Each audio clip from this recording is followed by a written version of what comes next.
찬양하라 내 영혼아, 찬양하라 내 영혼아, 내 속에 있는 것들아 다 찬양하라.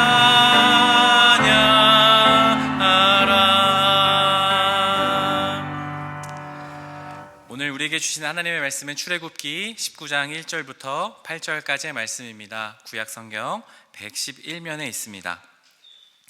우리 하나님의 말씀을 한 절씩 번갈아가며 교독하시겠습니다. 이스라엘 자손이 애굽 땅을 떠난 지 3개월이 되던 날 그들이 시내 광야에 이르니라.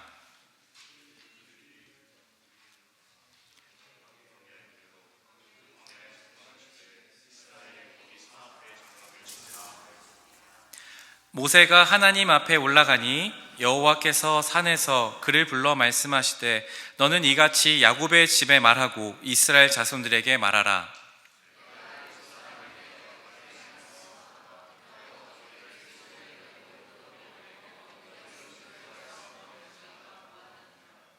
세계가 다 내게 속하였나니 너희가 내 말을 잘 듣고 내 언약을 지키면 너희는 모든 민족 중에서 내 소유가 되겠고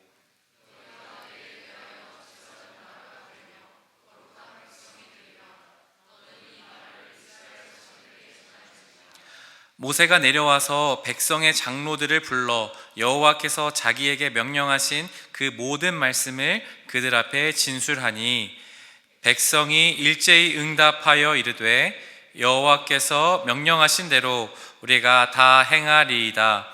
모세가 백성의 말을 여호와께 전하매. 아멘. 우리 함께 오랜만에 외쳐보도록 하겠습니다. 함께 외쳐볼게요. 하나님 나라 임하소서. 감사합니다. 오랜만이라서 저도 조금 어색하네요.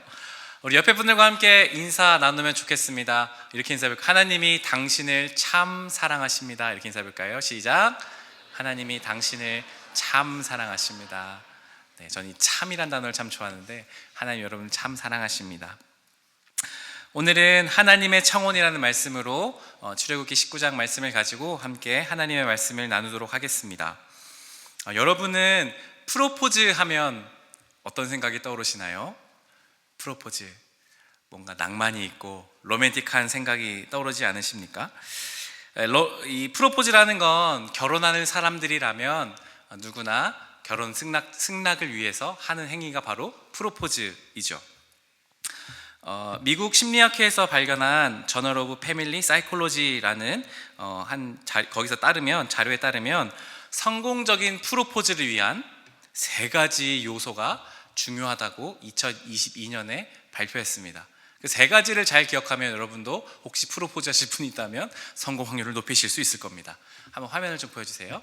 첫 번째는 사전 논의가 필요합니다. 사전 논의가 뭐냐면 결혼에 관해서 어느 정도 진지하게 대화를 한 사람들이 프로포즈 했을 때 성공 확률이 높다고 합니다. 갑자기 결혼 얘기도 안 하다가 너무 마음에 든다고 자매님에게 어떤 형제님이 갑자기 결혼해 주십시오 하면 결혼해 줄까요? 그럴 확률이 별로 없다는 얘기입니다. 그러니까 여러분 사전에 프로포즈 하시기 전에 사전에 충분히 결혼에 대해서 이야기하셔야 됩니다. 두 번째는 놀랍게도 반지의 존재입니다. 여러분 프로포즈 하실 때 꼭 반지를 준비하세요. 반지를 번쩍번쩍한 뭔가가 있으면 프로포즈 할 때 훨씬 더 성공할 확률이 높아진다고 합니다. 긍정적인 반응이 나온다고 합니다. 마지막 3번째는 사적인 장소에서 하라고 합니다. 이상한 드라마 보시고 이상한 데 보셔가지고 막 사람들이 많은 데서 강남역 한복판에서 갑자기 막 무릎 꿇고 제발 그런 거 하지 마세요. 형제님들 절대 싫어합니다. 자매들 그런 거 진짜 정말 극소수 빼고는 다 싫어하세요. 그러니까 사적인 장소에서 줄만 있는 공간에서 아름답게 하시면 성공 확률이 굉장히 높아진다고 합니다. 오늘 하나님께서도 마치 남자가 여자에게, 신랑 될 사람이 신부 될 사람에게 프로포즈를 하듯이 하나님도 이스라엘 백성들에게 오늘 하나님 말씀 보면 프로포즈 하고 있으세요. 우리가 몇 주 전에 좀 살펴봐서 기억이 안 나시겠지만 하나님께서 이집트 땅에서 고생하던 이스라엘 백성들을 구출하셨습니다. 10가지 재앙을 내리셨고 하나님께서 이집트를 심판하셨죠. 그리고 홍해 바다 앞에서 이집트 군사가 쫓아올 때에 홍해 바다를 가르셔서 그 홍해 바다를 건너가서 이제 하나님이 말씀하시는 땅 가나안 땅을 향해 이스라엘 사람들이 걸어가기 시작했습니다. 그리고 하나님께서 오늘 홍해에서 건넌 지 3개월이 되던 날 신의 광야라는 한 곳에 이스라엘 사람들을 멈추게 하십니다. 신의 광야, 아무도 없는 그곳, 마치 사적인 장소에서 프로포즈 하시듯이 하나님께서 이스라엘 백성들을 신의 광야로 인도하신 후에 하신 행동이 하나가 있습니다. 그것이 무엇이냐면 바로 언약을 맺자고 말씀하고 있습니다. 출애굽기 19장 4절 5절 말씀을 우리가 세번역 성경을 함께 화면을 보며 읽어보면 좋겠습니다. 시작. 너희는 내가 이집트 사람에게 한 일을 보았고 또 어금니 독수리가 그 날개로 새끼를 업어 나르듯이 내가 너희를 인도하여 나에게로 데려온 것도 보았다. 이제 너희가 정말로 나의 말을 듣고 내가 세워준 언약을 지키면. 아멘. 하나님 말씀하시는 거예요. 이스라엘 사람들을 시내 광야에 불러놓고 이스라엘 사람들아, 이스라엘 백성들아, 내가 너희를 어미 독수리가 날개로 새끼를 업어 나르듯이 내가 너희를 인도해서 여기까지 데리고 왔다. 이제 너희가 정말로 내 말을 잘 듣고 내가 세워준 언약을 뭐하면요? 지키면이라고 말씀하세요. 약속을 지키면이라는 전제 조건을 달고 계십니다. 이것이 바로 하나님의 프로포즈인 것입니다. 왜 프로포즈일까요? 예레미야 2장 2절 말씀 한번 우리가 또 같이 읽어보면 좋겠습니다. 읽어볼까요? 시작. 가서 예루살렘의 귀에 외칠지니라 여호와께서 이와 같이 말씀하시기를 내가 너를 위하여 내 청년의 때의 인애와 내 신혼 때의 사랑을 기억하노니 곧 씨 뿌리지 못하는 땅 그 광야에서 나를 따랐음이니라. 아멘. 하나님은요, 이 예레미야라는 먼 훗날에 바벨론 포로로 끌려갔을 그때에 예레미야라는 선지자를 통해서 말씀을 하세요. 이스라엘 백성들아, 내가 그때를 기억한다. 광야에서, 그 신의 광야에서 너희가 나를 따랐을 때를 기억한다. 근데 그 기억을 뭐라고 하시냐면 내 신혼 때의 사랑을 기억한다 말씀하세요. 오늘 우리가 찬양했던 것처럼 신부로서 하나님이 신혼의 관계로 오늘 이스라엘 백성들을 이해하고 있는 겁니다. 그러니까 너희가 내 언약을 지키면 이라고 하시면서 주님이 말씀하시는 그때가 바로 하나님께서 청혼하시는 거예요. 결혼하자고 말씀하시는 겁니다. 여러분, 결혼이라는 건 뭔 줄 아세요? 저도 아직 결혼한 지 1년이 안 돼서 결혼을 제가 감히 말할 수는 없지만 결혼한다는 건 약속을 지키는 것 같습니다. 요즘에 결혼식을 가보면 이제 주례하는 이렇게 결혼식이 많이 없어져서 저는 개인적으로 좀 아쉬움이 있습니다. 저는 개인적으로 결혼이라는 건 많은 사람과 하나님 앞에서 약속하는 그것이 굉장히 중요하다고 생각하거든요. 요즘에는 그냥 이렇게 성혼서 이렇게 낭독하고 그냥 끝나던데 결혼이라는 건 약속이 굉장히 중요합니다. 여러분 많이 아시다시피 사랑이라는 감정은 뇌과학자들이 이야기하기로 길어야 몇 년 갈까요? 3년 정도 간다고 합니다. 우리가 그렇게 막 애틋하고 사랑의 그 감정을 느끼는 건 길어야 3년이라고 합니다.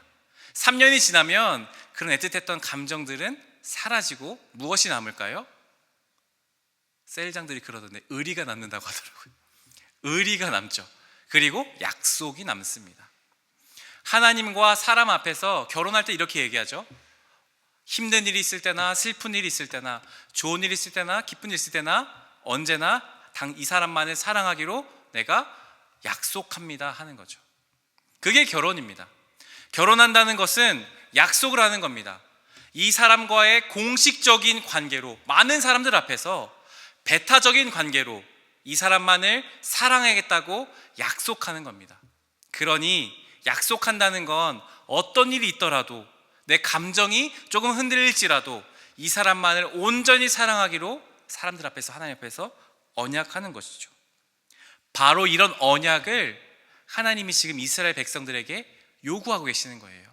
너희가 내 백성 이스라엘아, 내 언약을 너희가 지키면 하시면서 청혼하시는 거죠. 여러분 다시 한번 생각해 보면 좋겠는 게, 이집트에서 이스라엘 백성들이 나온 지 몇 개월 됐을까요? 3개월 됐습니다. 오늘 말씀 읽어보면 3개월 됐다고 합니다. 그럼 이스라엘 사람들에게 지금 가지고 있는 의식이 뭐냐면 노예의식이 가득할 겁니다. 노예라는 존재는 무엇일까요? 시키면 그대로 하면 됩니다. 선택이라는 걸 할 수가 있을까요? 노예에게는 선택이라는 단어가 합당하지 않습니다. 그저 명령에 따르는 존재가 노예입니다.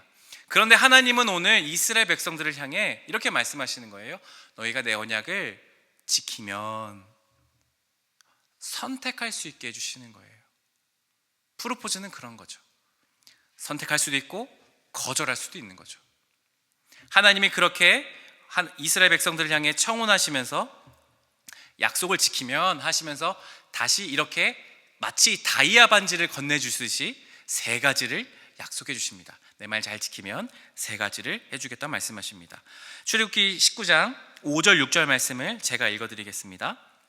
세계가 다 내게 속하였나니 너희가 내 말을 잘 듣고 내 언약을 지키면 너희는 모든 민족 중에서 내 소유가 되겠고 너희가 내게 대하여 제사장 나라가 되며 거룩한 백성이 되리라. 너는 이 말을 이스라엘 자손에게 전할지니라. 아멘. 하나님께서 하신 약속, 너희가 내 언약을 지키면, 내 청혼을 들어주면 3가지를 약속할게. 첫 번째, 너희는 모든 세계 가운데 내 소유가 되게 하겠다. 두 번째, 제사장 나라가 되게 해주겠다. 세 번째, 거룩한 백성이 되게 하겠다 하는 것이 하나님의 약속이었습니다. 이 3가지를 오늘 좀 더 살펴보려고 합니다. 이 의미가 무엇인지. 첫 번째, 내 소유가 되게 해주겠다라고 하시는 말씀은, 이 소유라는 말 안에는 히브리어로 세굴라라는 단어를 사용합니다. 이 세굴라라는 단어에는 특별한 보물이라는 뜻을 갖고 있어요. 아주 소중한 것, 왕이 가장 귀하게 여기는 것을 사용할 때 세굴라라는 단어를 사용합니다. 그러니까 지금까지 이스라엘 사람들이 가지고 있었던 그런 정체성, 의식들 무엇이었나요? 노예였습니다. 그런 사람들이 매일같이 듣는 말이 무엇이었을까요? 아이고 노예님, 우리 아주 존귀하신 노예님, 이제 좀 일을 좀 해주실까요?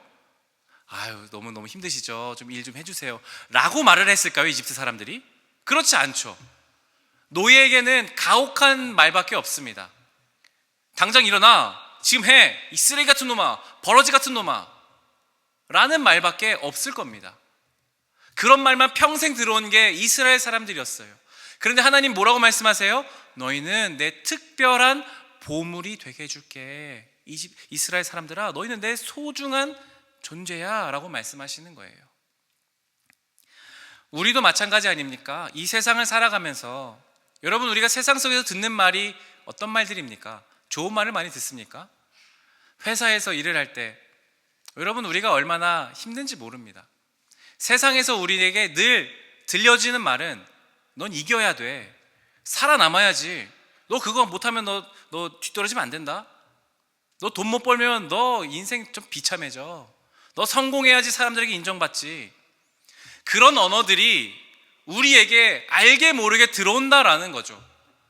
그러면 우리의 정체성은 어떻게 될까요? 우리는 마찬가지로 마치 이스라엘 노예인 것처럼 세상에 굴복해야 되고 세상에서 들리는 그 정체성을 갖고 살죠. 그래, 나는 뭔가 더 잘해야 돼, 애써야 돼. 근데 하나님이 말씀하세요. 그런 어떤 인정이 아니라 너는 그냥 내 사랑하는 존재다, 너는 내 보물이다 라고 주님이 말씀하시는 거예요. 내 언약을 지키면 내 소유가 되게 해줄게 라고 말씀하시는 거죠. 두 번째, 제사장 나라가 되게 해주겠다 말씀하세요. 제사장이라는 것은 쉽게 말하면 구약시대의 목사님이라고 생각하시면 됩니다. 이 제사장이 했던 중요한 역할 중 하나는 뭐냐면 하나님과 이스라엘 백성들을 중개해주는 역할을 했습니다. 하나님께 나아갈 때, 이스라엘 사람들이 나아갈 때 제사를 지내야 했죠. 예배를 드리려 했죠. 그때 중요한 것은 바로 이 제사장이 하나님 앞에 예배를 함께 드리는 것입니다. 제사장이라는 것은 이렇게 중개하는 역할을 하는 것입니다. 하나님께서 이스라엘 백성들을 제사장 나라게 해주겠다는 말씀은 무엇이냐면, 이스라엘 백성을 통해서 하나님이 모든 세상과 하나님을 연결하게 해주는 역할로 삼겠다 하시는 겁니다. 이스라엘 백성들이 하나님의 복을 받습니다. 소중한 보물이 되어서 하나님의 많은 복을 누려요. 그것을 그러면 이스라엘 사람들을 누리는 것이 아니라 세상 가운데 흘려보내는 거죠. 그리고 그 세상 가운데 복을 흘려보냄으로써 하나님이 정말 유일하신 여호와신 줄을 알게 하는 겁니다. 그렇게 삼으신 거예요.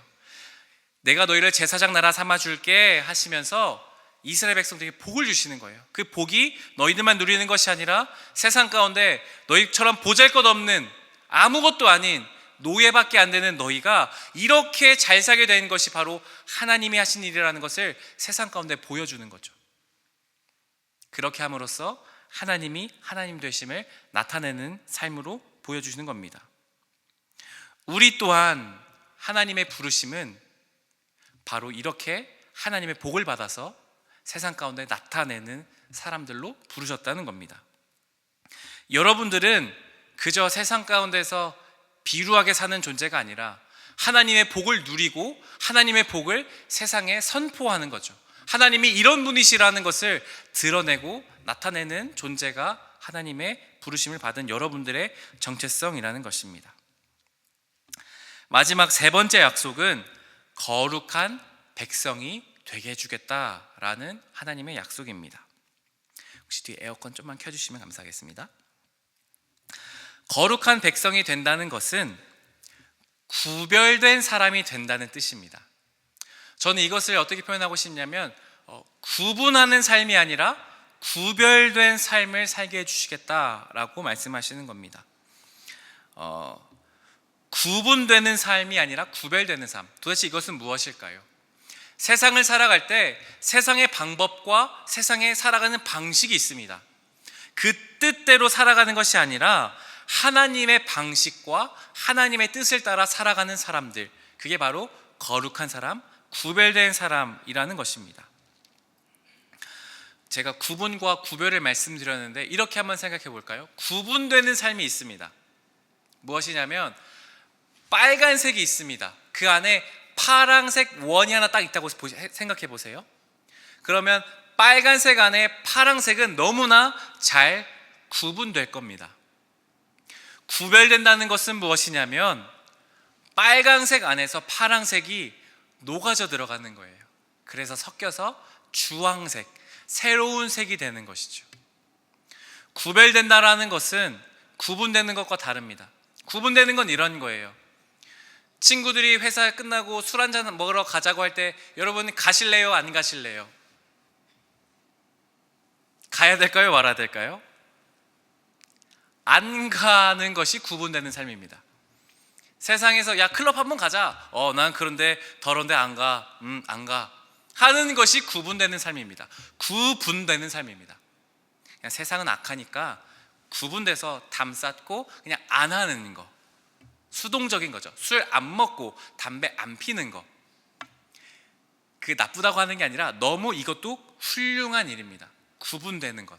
하지만 하나님은 구분되는 삶이 아니라 우리는 구별되는 삶으로 부르셨어요. 무엇이냐면 술자리를 가는 겁니다. 가서 무엇을 해야 될까요? 똑같이 마실까요? 술을 마시는 것이 아니라 오히려 술을 안 마셔도 더 재밌게 노는 거죠. 마치 술을 마신 사람처럼 더 재밌게 친구들이랑 노는 거예요. 짠을 안 해도 콜라 잔을 들고 짠을 하면서 원샷을 하고 그 탄산을 삼키면서 더 재밌게 노는 거죠. 그리고 친구들이 취해서 막 어찌할지 모를 때 뒤시닥거리 해주는 거죠. 처리해주고 대리도 불러주고. 저는 그게 구별된 삶인 것 같습니다.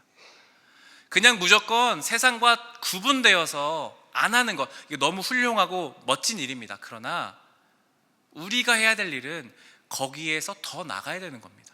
신앙은 수동적으로 하는 것이 아니라 능동적으로 하는 것입니다. 세상 가운데 수동적으로 거절하는 것에서 멈추는 것이 아니라, 거기서 만족하는 것이 아니라 세상에 나아가서 하나님 나라의 복이 무엇인지를 제사장 나라로서 나타내는 것이 거룩입니다. 진정한 거룩인 것이죠. 바로 하나님께서 약속하신 이 세 가지, 너희가 내 언약을 지키면 내 소중한 존재, 소유가 되게 해줄게, 거룩한 제사장 나라가 되게 해줄게, 너희가 거룩한 백성이 되게 해줄게 하고 주님이 약속하세요. 청혼하세요. 자, Will you marry me? 하면 뭐가 있어야 될까요? 이제 대답이 있어야겠죠. 이스라엘 백성의 대답입니다. 출애굽기 19장 8절 말씀을 함께 읽어보겠습니다. 시작. 백성이 일제히 응답하여 이르되 여호와께서 명령하신 대로 우리가 다 행하리이다. 아멘. 예스인 거죠. 하나님, 우리가 하나님 명령하신 대로 다 행하겠습니다. 멋지게 예스한 거예요.